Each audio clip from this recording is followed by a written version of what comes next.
안녕하세요. 수원회생법원 회생위원 출신 안양법무사 홍종기입니다.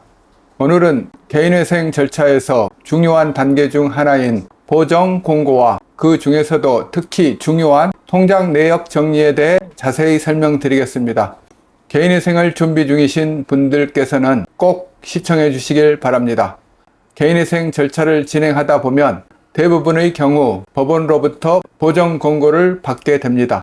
보정공고란 법원이 채무자의 재정 상태를 더욱 명확하게 파악하기 위해 추가 서류를 요청하거나 제출된 자료를 수정하도록 요구하는 단계입니다. 이때 가장 중요하게 다루어지는 것이 바로 통장 계좌 내역입니다. 계좌 내역은 법원이 채무자의 실제 소득과 지출 내역을 검토하고 변제 계획이 현실적인지 판단하는 데 필수적인 자료입니다.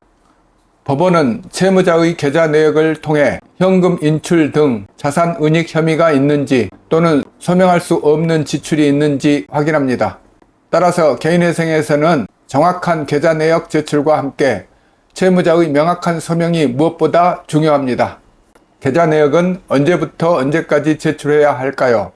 일반적으로 법원은 개인회생 신청일 기준으로 과거 1년간의 내역을 요구하지만 간혹 2년간의 내역을 요구하기도 합니다.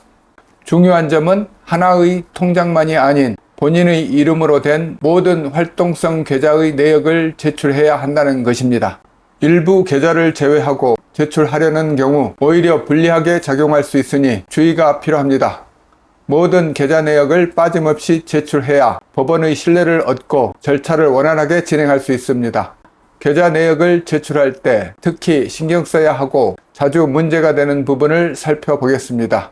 먼저 사용처가 불분명한 생활비입니다.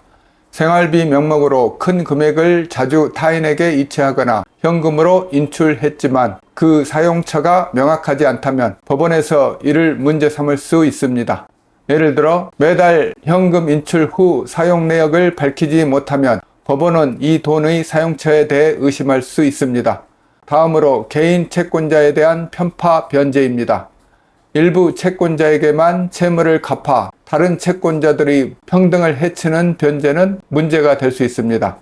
특히 가까운 지인이나 독촉이 심한 채권자에게만 변제한 경우 법원에서는 이를 편파 변제로 보고 문제를 제기할 수 있습니다. 다음으로 지나친 도박 및 사치성 소비입니다.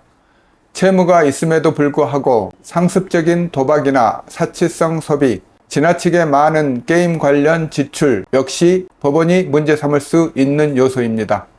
이는 채무자의 성실성을 의심하게 만들어 불리한 상황이 될 수 있습니다. 마지막으로 비트코인 등 가상자산 거래입니다. 최근 법원은 가상자산 거래도 주의 깊게 보고 있습니다. 가상화폐 거래로 인한 수익이나 손실이 있다면 이를 투명하게 신고해야 합니다. 가상자산 거래가 소득이나 자산을 숨기기 위한 수단으로 사용되었다면 법원의 의혹을 받을 수 있습니다. 지금까지 법원이 계좌 내역에서 문제 삼을 수 있는 부분들에 대해 알아봤습니다. 개인회생은 채무자가 경제적 어려움에서 벗어나도록 돕는 제도이지만 법원은 채무자의 성실한 변제 의지를 중요하게 생각합니다. 계좌 내역에서 문제가 될 수 있는 부분들을 미리 파악하고 이를 소명할 준비를 하는 것이 중요합니다. 계좌 내역 관리에 어려움을 겪고 있거나 보정 공고를 받은 경우 저희 사무실에 문의해 주시면 상황에 맞춘 최적의 해결책을 제시해 드리겠습니다. 복잡한 개인회생 절차도 더 쉽게 해결할 수 있도록 도와드리겠습니다. 그럼 다음 영상에서 다시 찾아뵙겠습니다. 감사합니다.